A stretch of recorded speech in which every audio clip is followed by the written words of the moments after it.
Hello and welcome back to the channel. The manhwa we are going to recap is going to teach you how to become the best rice farmer. So let's begin our recap. Erica has a dream where she has her own farm and the shimmering golden rice. This is the life of a successful farmer.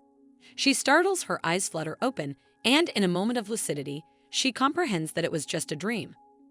As she returned to reality, it became clearer. For the first time in a while, she had a happy dream. Erica introduces herself as Erica Drake and reveals she has memories of her past life and predicts she will become a villainess in the future. In her previous life, she was obsessed with farming thanks to her parents who were farmers. She learned farming from a young age. She dreamed of becoming a farmer and even left school for it. After focusing on farming seriously in just 5 years, she turned their farm into a global rice brand. She gained the respect and envy of many people back then. Her life was perfect and at its peak as a farmer. But now that she thinks about it, sometimes she feels as if that did not happen at all. But unfortunately, she got into an accident and died as a result. When she woke up, she found herself living an ordinary life as a young lady, but the vivid recollection of everything she had experienced left her utterly shocked. It was pure madness. Suddenly, it occurred to her, and she felt literal panic because the world she's living in now was a novel she read in her past life before she died. This means she has been reincarnated as one of the characters in that novel. She reveals the plot of the novel is very simple, and the novel's heroine Pandora, who possesses divine powers, appears and obsessed men fall in love with her out of nowhere. It's a simple romance novel revolving around reverse harem. In the original novel, the villainess who annoys Pandora appears, and that's Erica Drake. Erica grew up in a very high status, to the point where she was called Drake's treasure, but she gained a bad personality and poor work skills. She annoyed many people, including Pandora, and because Erica's actions worsened over the years. In the end, even the Duke's family abandoned her. Erica lost everyone on her side, and in the end, she was executed in the middle of the novel. Our female protagonist is petrified and wonders why she has been reincarnated again as a dying villainess. Upon opening her eyes, she was met with her parents' concerned gazes fixed upon her. Her mother inquired about what had happened, her voice laced with worry. She also disclosed that in the original novel, Erica's parents tried to protect her until the end, and to this day they had raised her with love. She looked at her parents and admitted to them she had caused them so much trouble. Right. She also expressed her gratitude for taking care of her and raising her so well, and promised to do well in the future. Her altered demeanor heightened her mother's concern, prompting her to inquire about where she felt pain and why she was talking like that. Back in the present, she reveals all of this happened just a few days ago, and how can she continue to avoid death after that? After much contemplation, the only conclusion that came to her mind was that this moment occurred before Erica committed any wicked deeds, and she decided to change her future through good deeds from now on. She discloses right now Pandora hasn't met the male leads, and as long as she does not bother the main characters in the original novel, she won't be executed. And the most important thing in doing that is to not get involved in any way with the male leads of the novel. She thinks to herself they are all truly insane, and she doesn't even know where they are so popular. As she gazes through the window at the garden, she realizes there's another dream she yearns to achieve. It's to succeed in farming as in her previous life and become a legendary farmer. She plans that in this life, she should live happily until she grows old and dies peacefully. Her face starts sweating.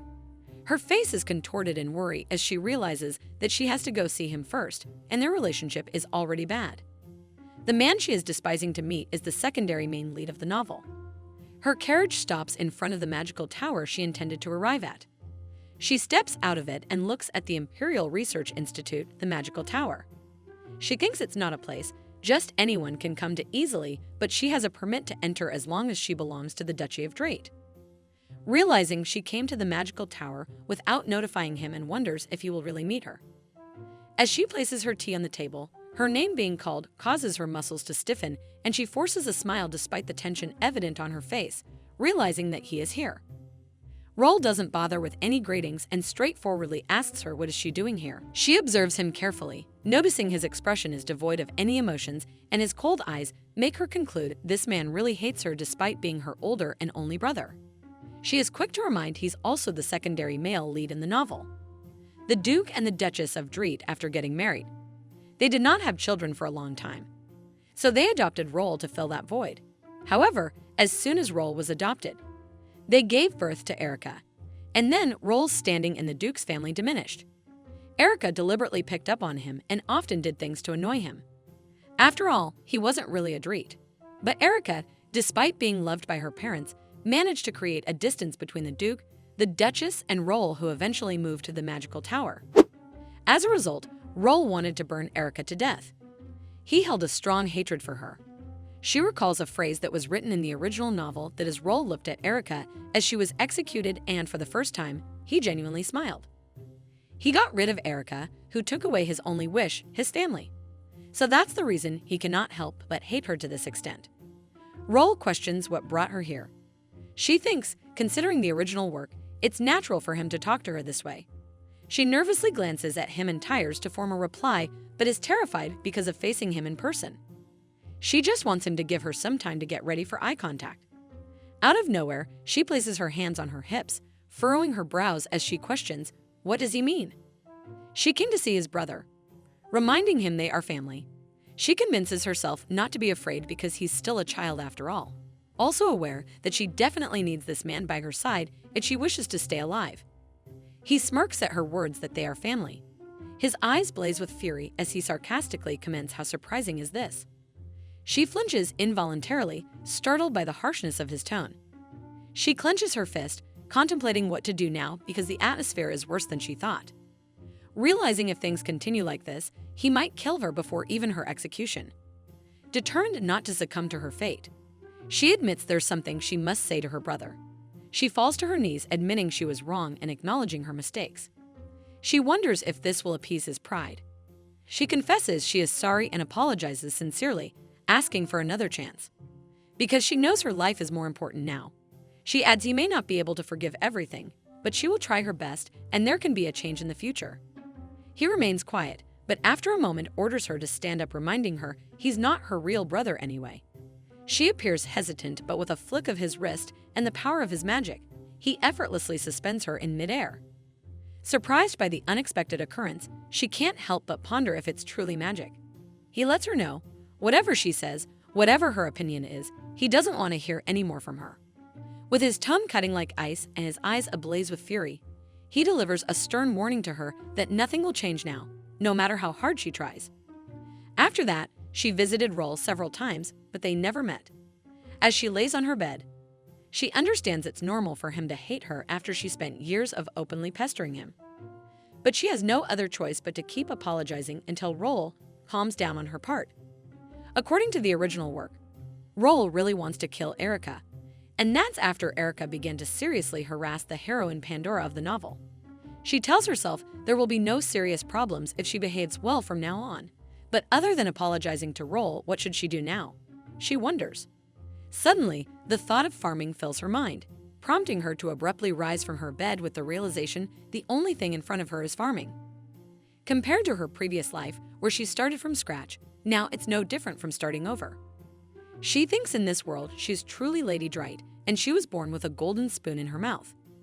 Determination floods her being as she comes to the realization that this will be the beginning of the perfect farming life.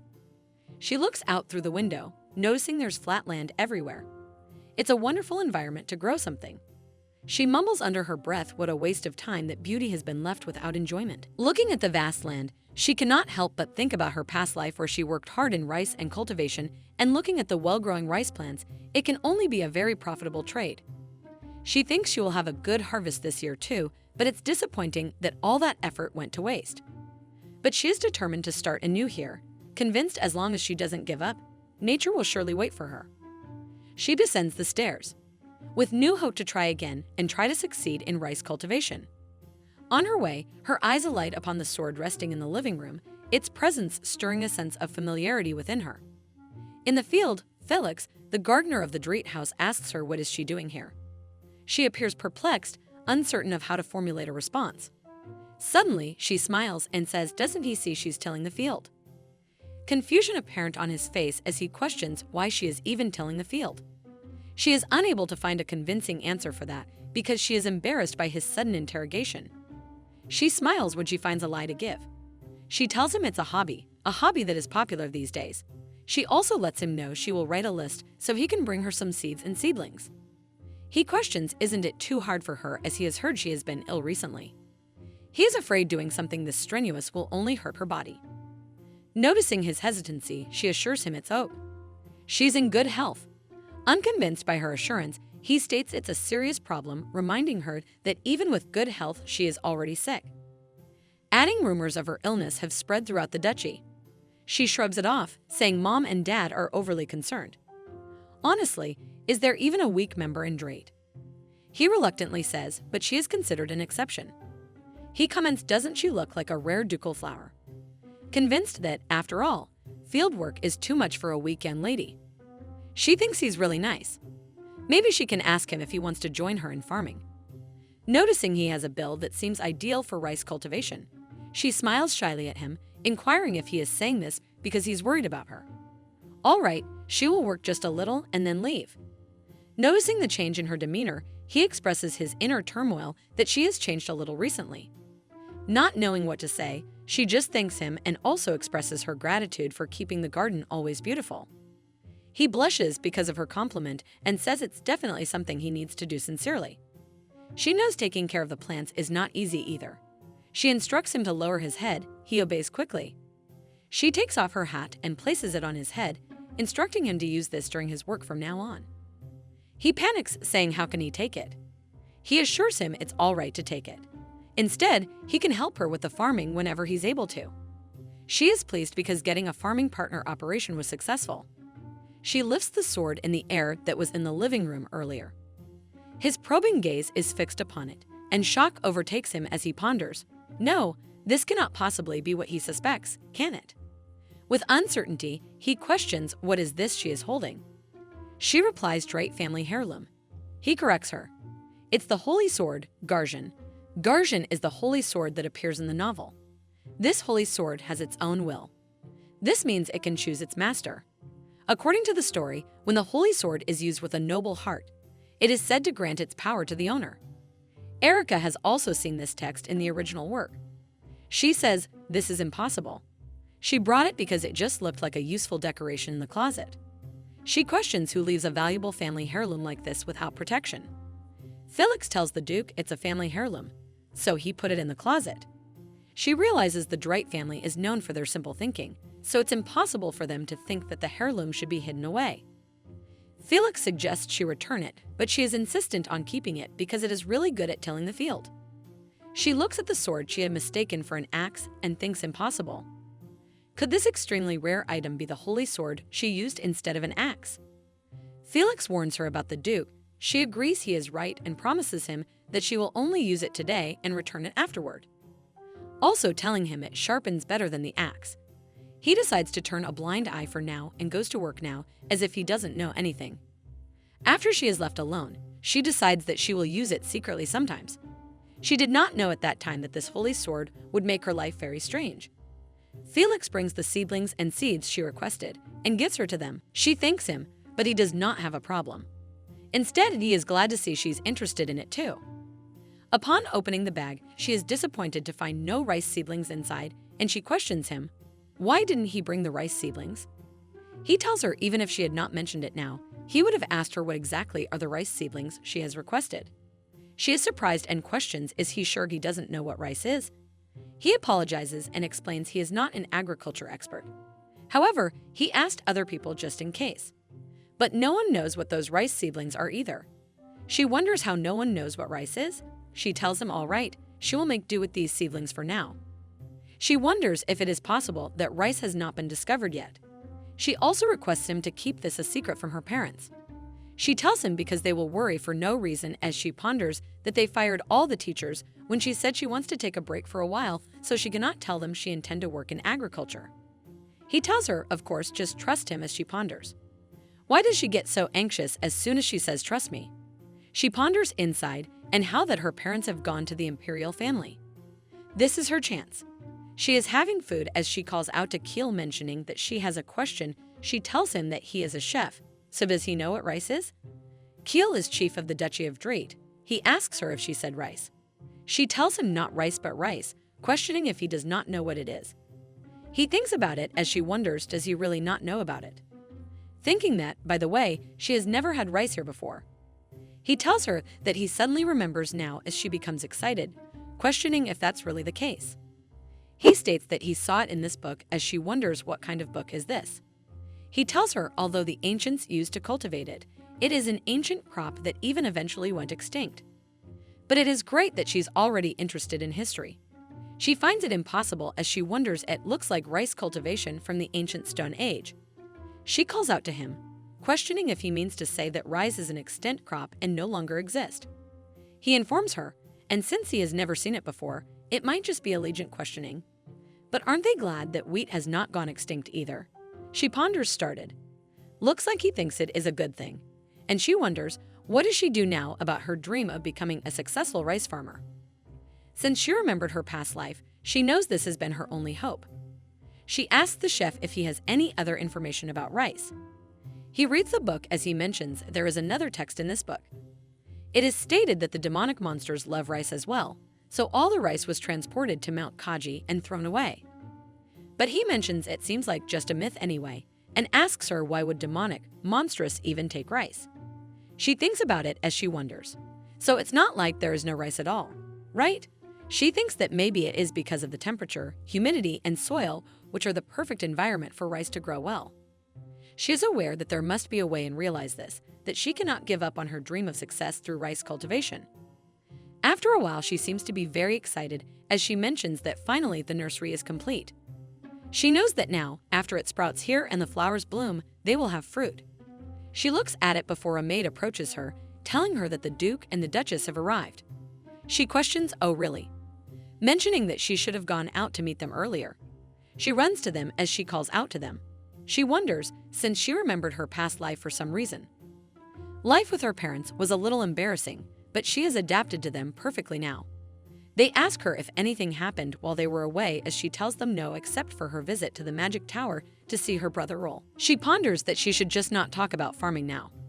Her Duchess calls out to her questioning, did not she say before that roll hates her?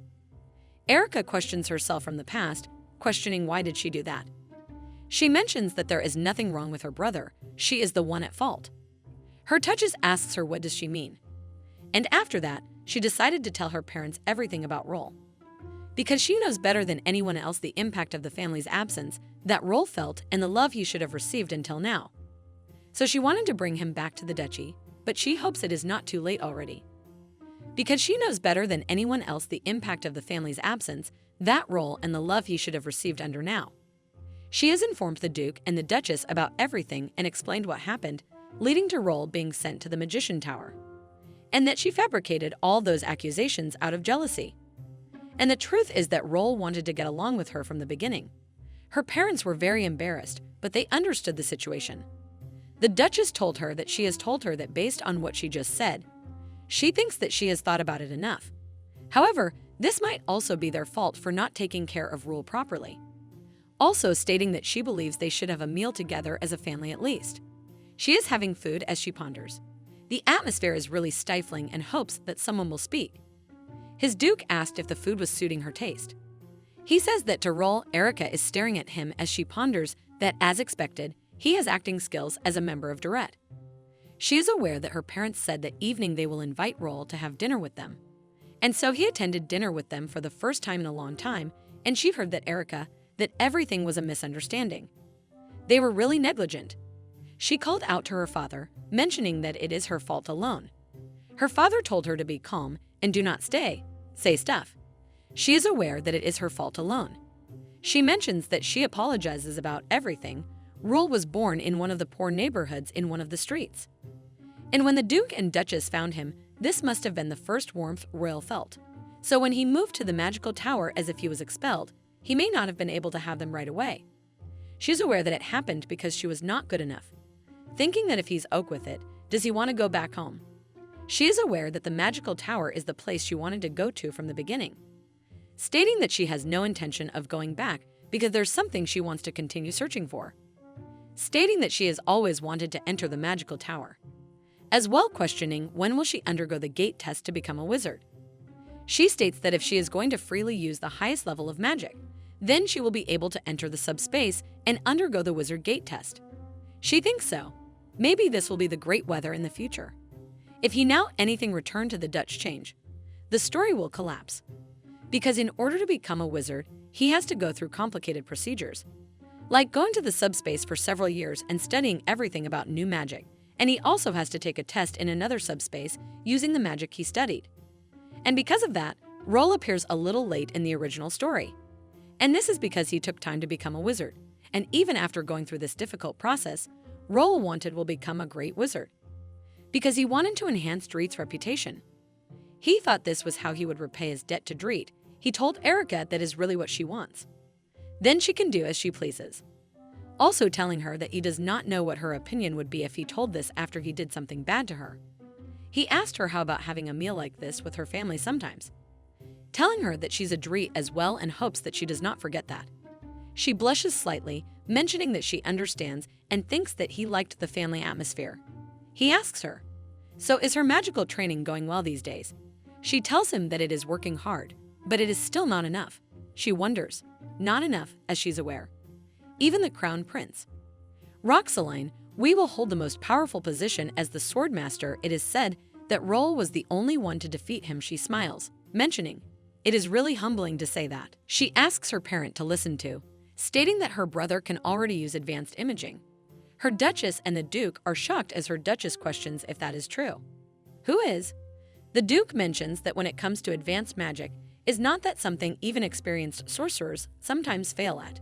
Questioning with advanced magic as she has, she tells him that she's still not mature and she only excels in a few things. He calls out to her.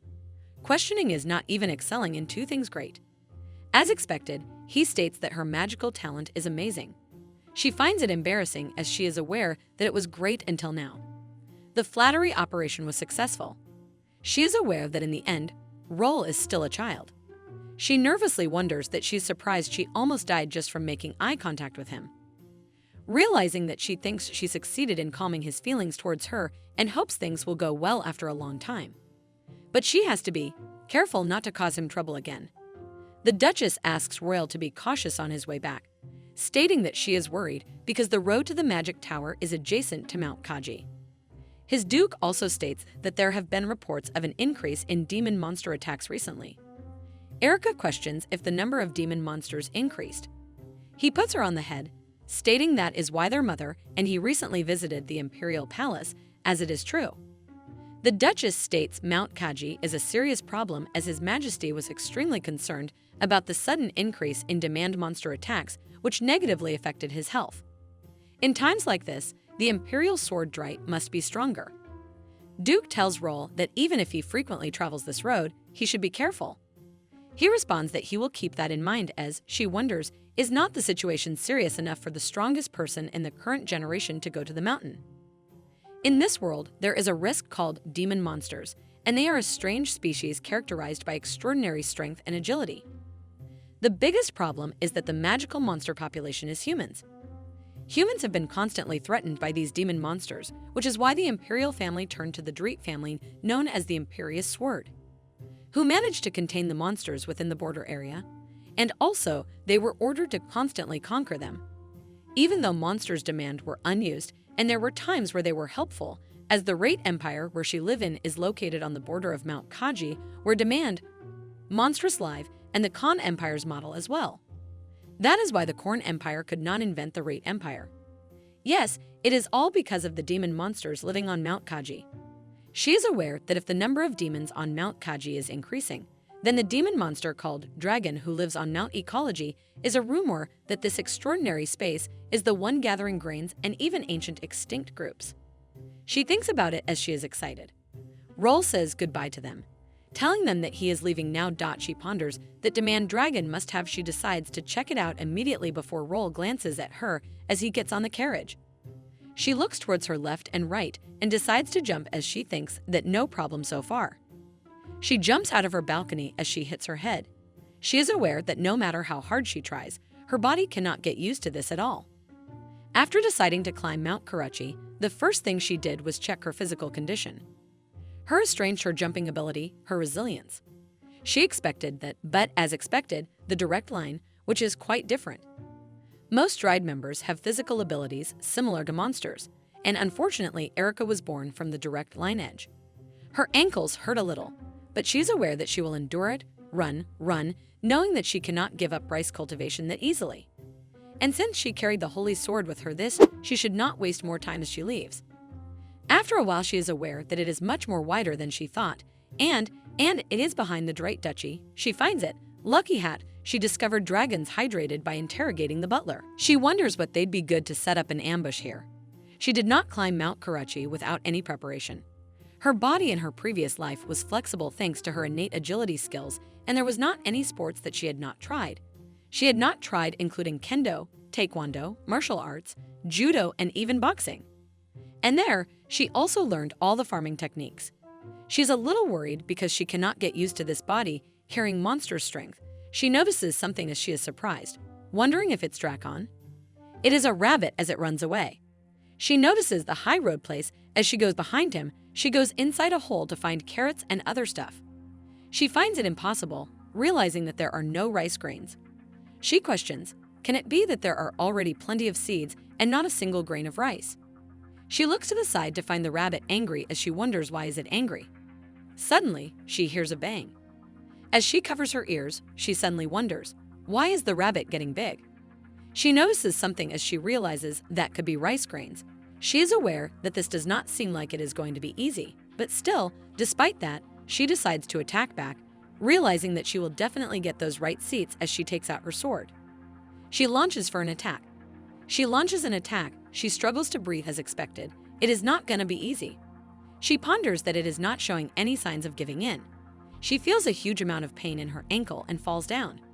Realizing that she cannot move because of the pain in her ankle, she thinks that she hurt it when she jumped down and landed badly. She suddenly gasps as she realizes that the rabbit is attacking her, understanding that she cannot avoid this blow. Right then, Roll appears and covers her. He uses his magic to shield her and causes an explosion. Erica is shocked as she wonders how did he do that. She calls out to him as he flinches. He turns around to her, stating that he just came here by chance. He asks her what was she thinking. The rabbit stands behind him and tries to attack him. He turns around before that and jumps over with Erica. They both fall towards the other end. As Erica stands up and gasps, she notices that Roll is unconscious. She notices that though feeble, he is still breathing, thinking if he passed out. The rabbit comes over them as she holds a knife, realizing that she was too careful. She wishes for this to work out, wishing for her to have the power to protect Roll as she decides to attack the rabbit. A light begins to appear from her sword, causing the rabbit to look away. She stands there in shock. Someone calls out to her, questioning, how dare she? She seems pretty confused. The voice is coming from the sword as it questions how dare she made it a hoe. She notices that the sword has been transformed to a hoe. It calls out to her, stating that it is not a hoy, but Garshan the holy sword. She reminds it again that it's a hoe. It gets angry and asks her to not ignore what it said. She looks at it and ponders that it does not look like just any ordinary hoe. She mentions that it fits perfectly in her hand and wonders if this is the supreme hoe she has only heard about. She is amazed by the fact that it also talks. It argues that it is not a hoe but a holy sword. She mentions that she never imagined she would hold such a hoe in her hand. It states that if she thinks she can make it feel better with such words of praise, she is absolutely mistaken, stating that its pride has already been severely wounded. Right then, she realizes that the rabbit is still there. In that moment, she remembered what her mom taught her. Flashback. Her mom tells her to listen carefully to what she is about to say, stating that she should never observe it but feel it. She should close her eyes and imagine it in her mind. What is before her right now are weeds. Weeds that she needs removed. And think of their deep roots. She thinks of the first chapter of the farmer's martial techniques as she claps her hand and aims the sword at the rabbit. She attacks the rabbit with full potential. She gets back down as she thinks if her technique worked. She looks around to find the rabbit unconscious, realizing that she was able to do it. Erica exclaims she did it. However, to her shock, she coughs blood. She admits that surprised her and wonders if she has internal injury. She darts a glance at the sword in her hand. She can't help but think the holy sword lent her its power. She is then reminded of what happened to the right seat. She crawls and reaches the box of rice. She beams, realizing it is real rice. She thinks she was right. She never thought she would find rice, but she did. However, This seems like sealing magic. She wonders how she can break it. That aside, she also wonders why was this magic beast carrying the rice sealed in a box? Her brain is not working properly right now. She feels so dizzy that she thinks she will pass out. At that moment, someone screams her name. It's Roll, racing towards her with a look of concern. She is relieved to know he is safe. She tries rising on her trembling legs because she wants to walk toward him too. However, she has no strength left in her. She finally stands up but falls right into his arms. Because there is no strength in her, she tells him she is glad he wasn't hurt badly. Confused, he looks at her. She is especially glad that his face is intact. She thinks it would have been terrible if he had wounded that handsome face. She also takes pride in the fact that she protected him. Later, someone keeps calling Erica's name. She flinches in her sleep and feels annoyed because it is very noisy. The shout intensifies, jolting her awake in bed with wide eyes. She whines to stop calling her name. She's not dead. Her parents' eyes fill with tears of relief and they beam at her. The chef and gardener sob too, including the maid and the butler. They are all gathered together and were waiting for her to wake up. She looks at all of them with widened eyes, wondering what to do. Her father rushes to her side, placing his hand on her forehead. He asks how does she feel now. She replies she is fine and asks them what they're all doing in her room. He admits they are all here because they have been so worried about her. The gardener also adds they were afraid that she wouldn't wake up. She thinks right, she is Erica Driet, the only precious daughter of the Hausdrucht. She also thinks about how she has been surrounded all her life by her indulgent parents and the servers who have doted on her so much. She muses it is no surprise that Erica grew up to be spoiled villainess. All the workers are so worried for her health that one of them wants to go 3,000 feet down into the deep sea and find the elixir plant right away for her. The other wants permission to go find a centaurs to use as her ladyship's medicine. Erica thinks making a fuss like this every time is really hard to bear.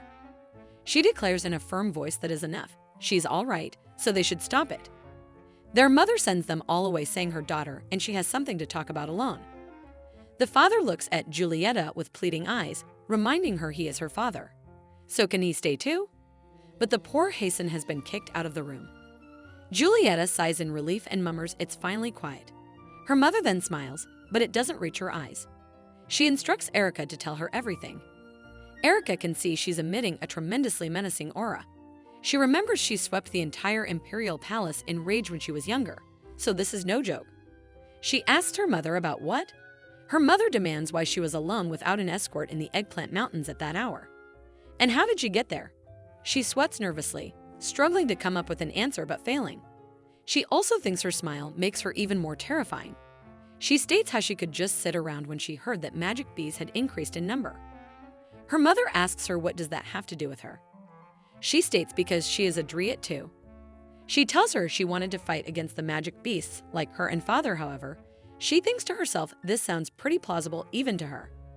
But her mother says she gets that and promises to let it pass just this once. Erica knows this was close, so she raises her hand in the air and lets out a yay. That earns her a smack in her head. Because her mother says that is all she has to say. To think that her heart almost dropped because of her. She chastises her that her reckless behavior got both her and Roll injured. She gasps in surprise and asks her mother. He's hurt. She demands to know where he is right now. Roll's parents are proud of him as he saved his sister from a magic beast. They also praise him for his ability to notice danger she would get into beforehand. Roll tells his parents he hopes they did not worry them too much. His father states they both got back in one piece, so it is all right. His father then laughs it off, saying they should have expected this could have happened as they are both better than them. Julieta further adds she never thought the word of caution she gave them would encourage her to do such a thing. She does seem to think of how shocked they were at the news of their injuries. Hazen acknowledges he went through a lot of trouble for his sister. However, Roll feels guilty and thinks if he had been more skilled, but Julieta cuts him off, telling him to raise his head. Once he does, she cups her face with both of her hands and lets him know he really did a great job, so he should not think like that. She reminds him, to them, Driets, these things are not rare. The father also reminds him they are the ones who always face dangers head-on, so he's certainly one of them. Julieta informs Erica he is resting at the magic tower. She assures him he only got a few light scratches, so she doesn't need to worry too much. She jumps off the bed, declaring she's going to go check on him herself right now. She is halfway up the balcony railing when Julieta stops her. Her mother states as much as the Dryads have more excellent physical abilities than others. So many people in this family died early. She asks her, does she know why? Confused, she asks her mother, why is that? Her mother replies, it is because of their excessive altruistic nature. She believes they throw themselves into danger despite knowing the risks instead of running from it. Such simplicity and bravery are the cause of their short lives. Her mother expresses her wish for her to be different from other Dryads. Her mother advises her to run when she needs to run. If being a coward is the only way to survive, she wants her to be a coward. Beaming at her daughter, she reminds her she's still a child so she can rely on her mother.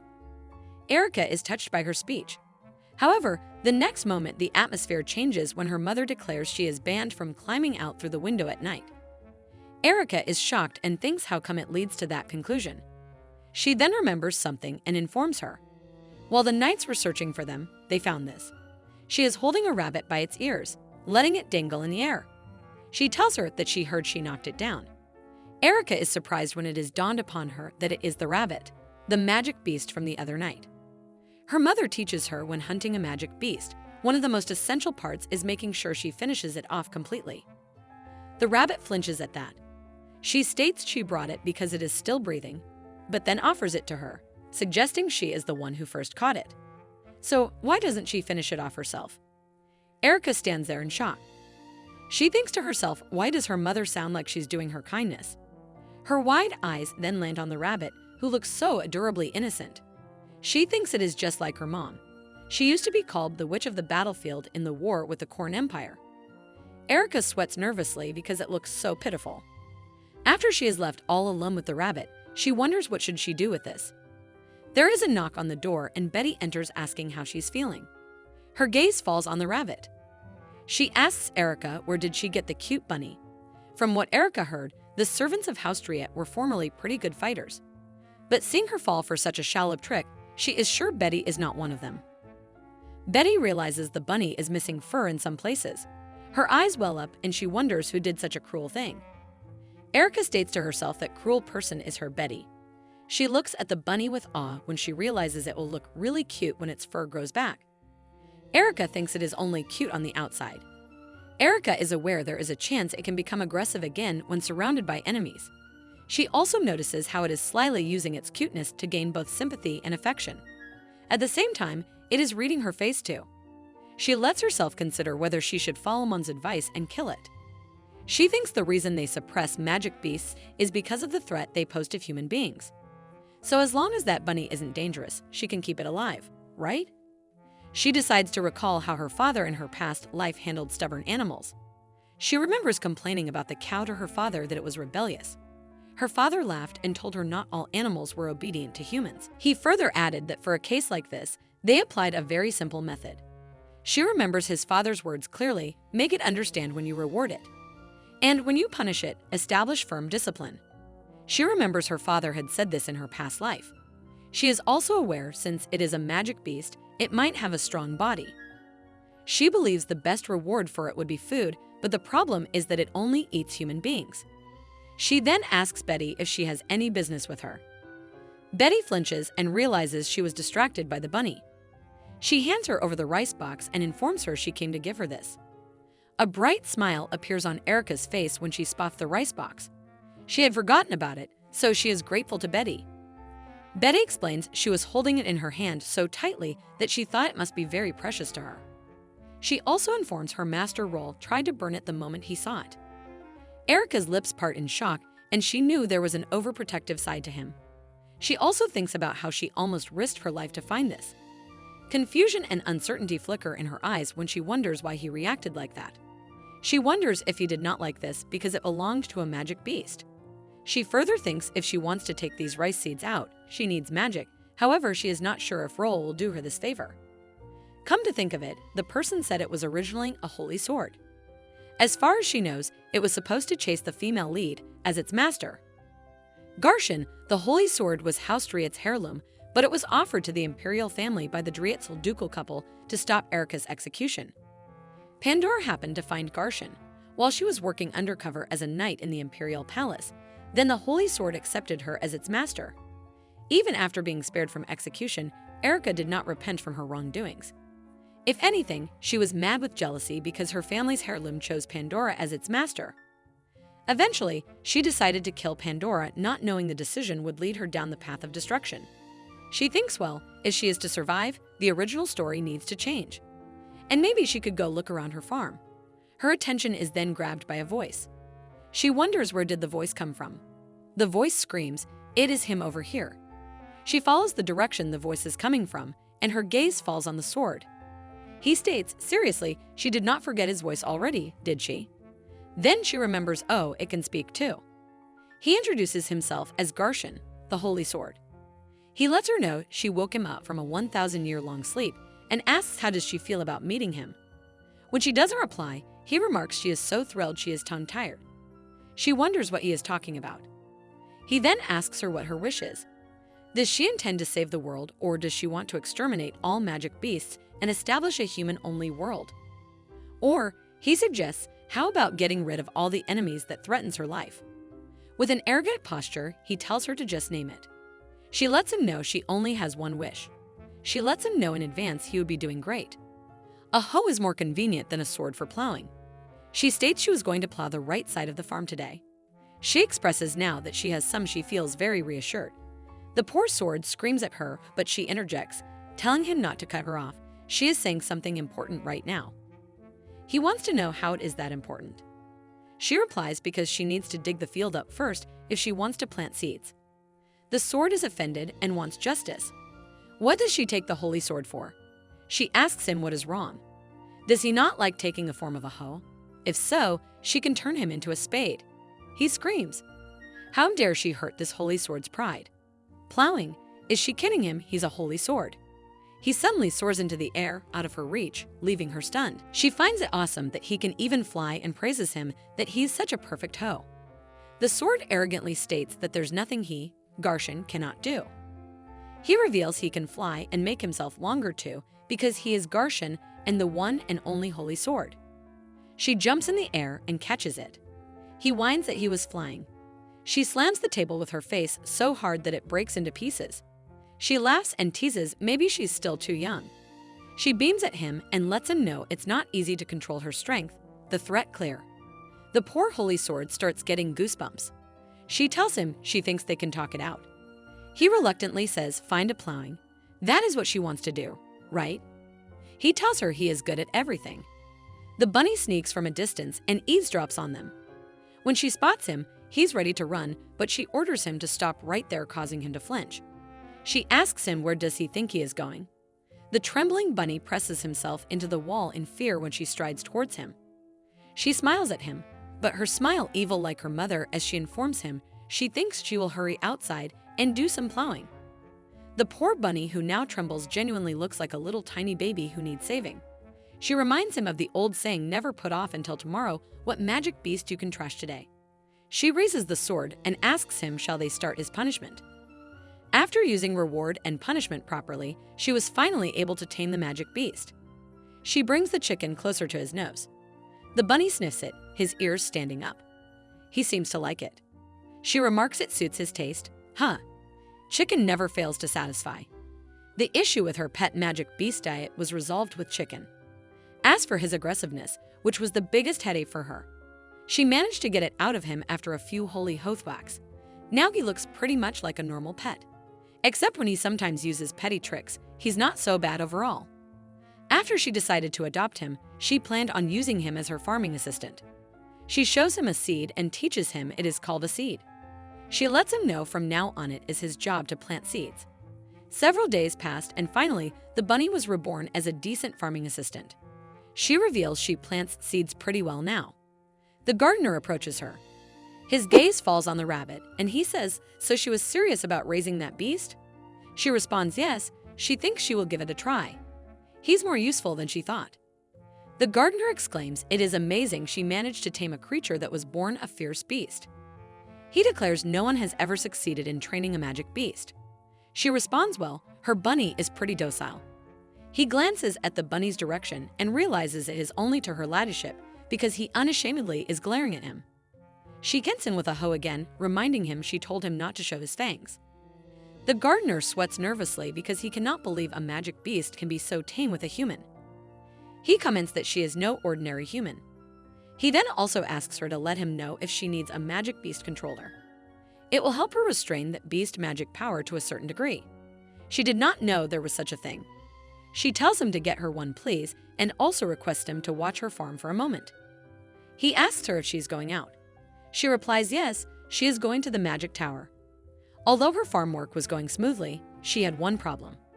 Since she came back, she has not seen Roll at all. She tried to contact him using a magic stone and left messages, but he never answered any of them. Sadness flickered in her eyes as she wondered if something happened to him. It has been a week now without any word from him. So she decided to go to the magic tower herself. She plans to apologize to Roll again when she sees him and then ask him about the magic that is sealing the rice seeds. When she arrives, the mage tells her he's not available right now. Her mood worsens and she promises she won't take much of his time. But Leha explains he tried to contact his room several times himself, but he never answered.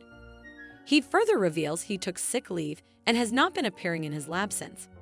He also informs her he heard that there was an incident at the ducal palace, so perhaps he's still recovering. He assures her he doesn't think it's anything serious, so she should be at ease. Erica thinks to herself how she can't worry.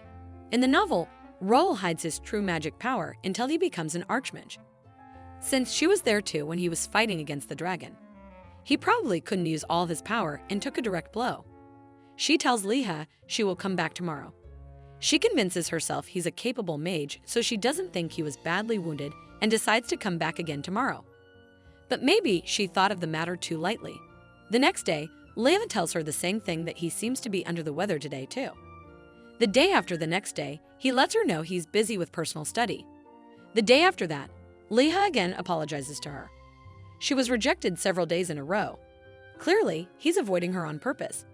This time she doesn't give Leha a chance to explain and demands to know where his room is. He's taken aback by her change of attitude. She states she heard the rookies are assigned to the rooms on the first floor. His is at the end of the hall of the first floor, right? Before he can respond, she dashes away. He realizes there's no use in attempting to stop her. She slams her fist on his door, pleading with him to open the door. But all of her pleas fall on deaf ears. She is aware he is listening. But despite her earnest efforts, she is only met with silence. She snaps, telling him to do as he pleases and leaves. She makes it clear she won't care about him anymore. She's really leaving. She exits. He sits near the window, gazing out, watching her departure.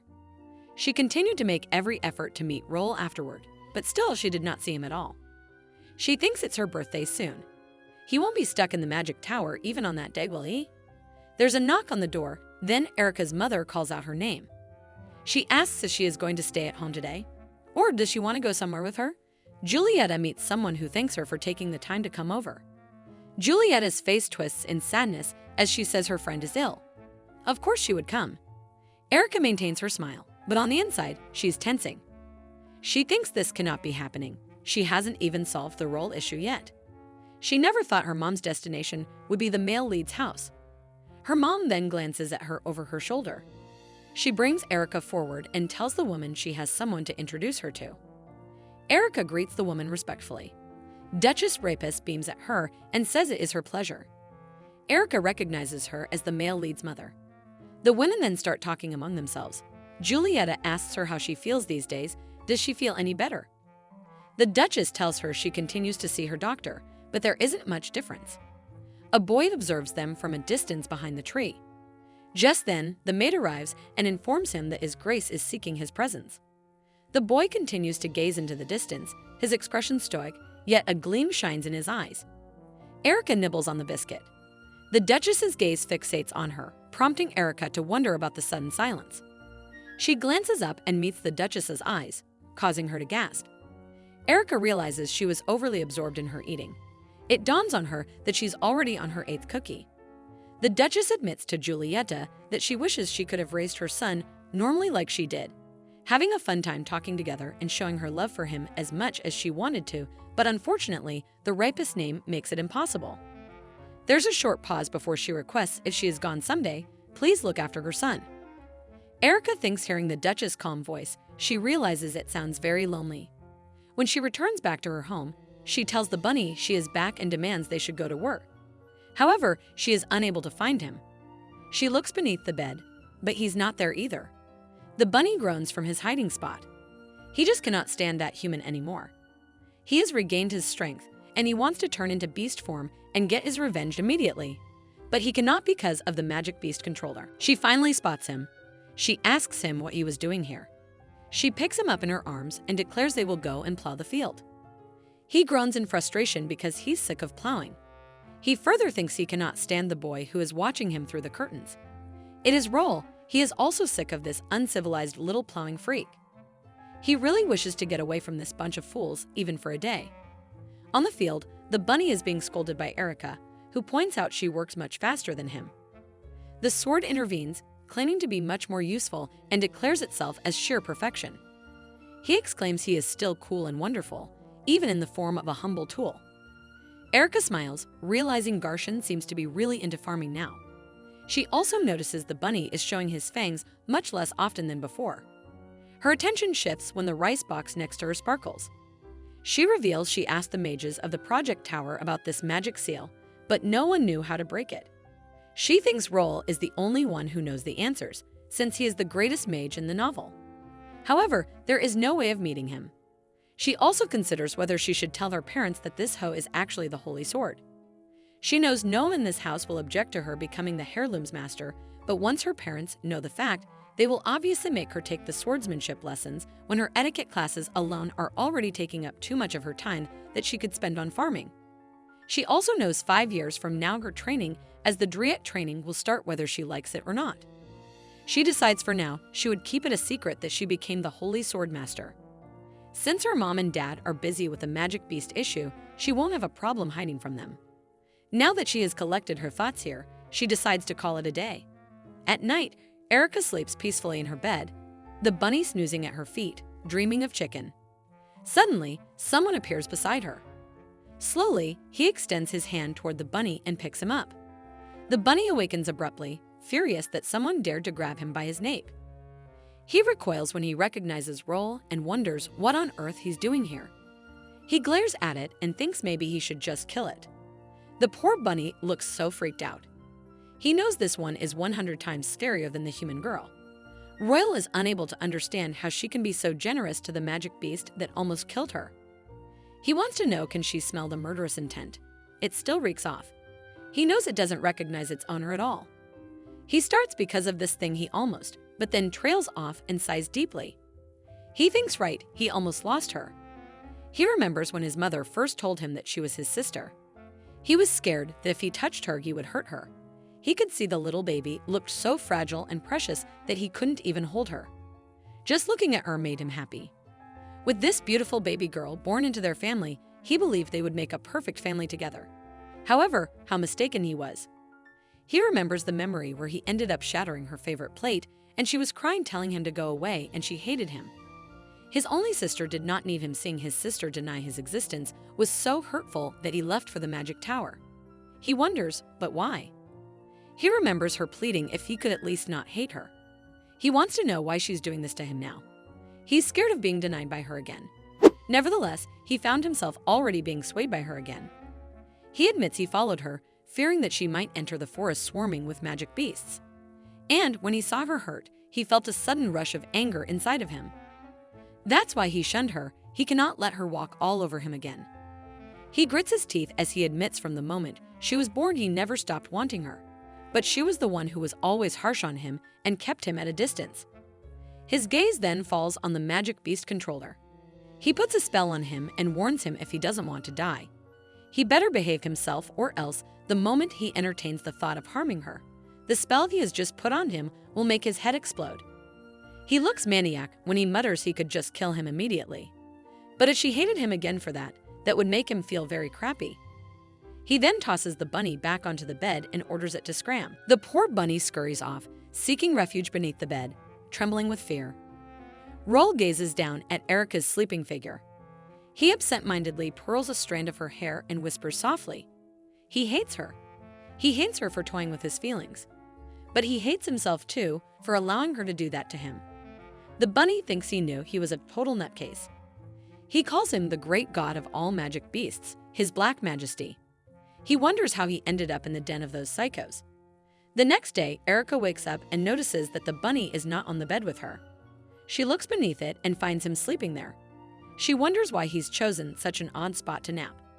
Just then, the door swings open and Betty enters, informing her that she's just in time. Her Grace is waiting for her. She looks alert as she inquires why so early. However, Betty does not know any details. Just as Erica is being prepared for the day, she admits she's getting nervous. She realizes there are so many reasons to be called by Mom, it is hard for her to fathom which one of them she wants to see her for. In the living room, Erica snaps out of her thoughts when her mom calls her name. Her mom asks her if she is listening to her. She apologizes to her mom and asks what she was saying. Julieta reminds her, isn't her birthday just around the corner? She further adds she will turn 10 this year, so she has been thinking of throwing a banquet at home. To their family, the age of 10 means they are ready to become a public member of the Dreat household. So Julieta would like to celebrate her upcoming birthday in a big way. She asks her opinion. Erica smiles and says she would love to. Suddenly, her mother's demeanor shifts and she admits it seems strange rumors are going on these days. She asks Erica if she knows where the Holy Sword is. Erica swallows nervously because she thought she successfully turned the corner. She repeats the Holy Sword. Julieta responds yes, their family's heirloom, she was told it suddenly disappeared. She remembers Erica sometimes took it to her room, but it's been a while since she last saw it. Erica tells her not to worry, she's keeping it well in her room. This catches her mother off guard, so she explains she feels so great and proud when she's looking at it that she thought she would like to appreciate it in her room whenever she can. She remains quiet so Erica prepares herself to be scolded and to be told to put it back. But to her surprise, her mother permits it to keep it there. Julieta states, although her father failed to be chosen by it, who knows she may become its master. Erica sighs with relief because she doesn't seem to know the Holy Sword is a hoe now. Her mother then changes the topic and tells her she has heard she's growing crops these days. She asks her if that is true. Erica starts sweating profusely as she thinks finally, the most feared moment has come. Our female lead can be heard yelling and asking why this cannot happen. To this, she is told that she's a member of the ducal family and not some farmer. Our female lead questions if there's even a rule that forbids the duke's daughter from becoming a farmer. Her mother then does a facepalm and questions if this is the reason Erica has been making a mess in their garden. She then tells Erica to listen. She says that this family is a closed one, and this is the reason why Erica has spent so much time by herself so far. Yet, the truth is, there are many people from the outside world who wish to be close with a lady from the ducal house. She mentions how not everybody is going to be friendly to Erica, and that there's a few that will employ dirty tricks behind her back. Erica thinks to herself about how she already knows this much, and that she's likely going to have many enemies that even a minor mistake will tarnish her name. This is due to how the original Erica from the novel got ostracized by everyone and removed. Her mother continues to say that Erica will debut in society in 7 years, and that there is still much to learn till then. This is because Erica is going to be the next Duchess for the Dreat house. This alarms Erica, who had forgotten about this fact. She's been the heir this whole time while she was focused on being a farmer and surviving. Erica then says all right to her mother, and that on her 15th birthday, she will be taking lessons. Her mother asks if Erica has made up her mind, to which the young girl says that she'll do this as long as she's allowed to continue farming. Her mother starts to protest, but Erica interrupts saying that if her mom allows this, she promises to give it her all in the training and lessons. Our female lead recalls how the real Erica used to be very unruly and how her mother would often worry about how to train her. Her mom is silent as Erica continues to say that her mom can take back this permission if she breaks her word. This ultimately leads to her mother agreeing. Her mom warns to keep farming as just a hobby. This causes our female lead to giggle and think about how it'll never be just a hobby. Her mom then says as promised, Erica will take legions right when she turns 15. Erica says yes as she now feels free to farm, and how getting permission was truly the hardest part. It is then said that our female lead didn't know it then, but this promise would bring a lot of troubles later on. We later see our young female lead in a dress as someone tells her to look at the mirror. It is now the day of her 10th birthday. Erica stares into the mirror and thinks about how good she looks. A maid is in tears as she says the young hair looks like a fairy. The maid then says they even have fairy wings on deck, to which Erica says she is fine without it. Her father then pulls up into the room and asks if his little princess is ready. She turns her head back with a smile, before then yelling yes, father, happily. This causes him to be stunned at how sparkling his precious daughter is. Erica is now confused as she notes how something appears wrong with him. Normally, he'd rush over to give her a hug. Tears then roll down his cheek as he begins to speak. With tears in his eyes, he laments about how he should have had many portraits of Erica painted earlier on. The maid mentions how she can't believe Erica is already 10 as her father says her childhood has passed way too fast. This all causes Erica to feel awkward and note how overdramatic these people are. We later see a very fancy and shiny chandelier that hangs under a glass ceiling. Many fancy meals and fruits line up the white cloth table. People move about speaking with one another, before we then see the female lead at the stairs. She wonders why the other two couldn't stop crying earlier. She then stops for a moment to look at the party and has a thought. She recalls how Roll would go to Erica's birthday party, but after he had been insulted by Erica, he chose to stray away from her. She thinks about how in the novel, Roll will surely make an appearance today, and that this is her chance to finally talk with him about it. We then see a group of people causing a ruckus as they yell for Lady Erica. One holds up a happy birthday sign as they make their presences known. They then finally spot her as our female lead is stunned. She wonders what is making these mages so hyped up today. As the three mages approach the stairs, they all wonder where she went and how she was just here a second ago. They then scream her name again and rush around trying to find her. Her hair blows in the wind as she starts to thank them for attending, but that she is sorry because she cannot afford to be distracted and possibly miss out on meeting Roll. As she buys time hiding out here, she decides to start thinking about where Roll could be. Her hand reaches up to touch the door handle, but all of a sudden, a rustle sound can be heard, and our female lead stares up in disbelief. It is Roll who stands before her looking back. She thinks about how well-dressed and dazzling he looks today. She then regains focus, as Roll then asks if she plans to speak with him. Our female lead crosses her hand and tells him no as she is still mad at him. Roll mentions how the maids seem to be searching for her throughout the halls, to which Erica doesn't seem to care. Roll then mentions how someone seems to not want to be found right now. To this, Erica turns and says to not tell the mages. This draws out a smile from Roll. Even Erica is stunned as she wonders if he's really smiling at her now.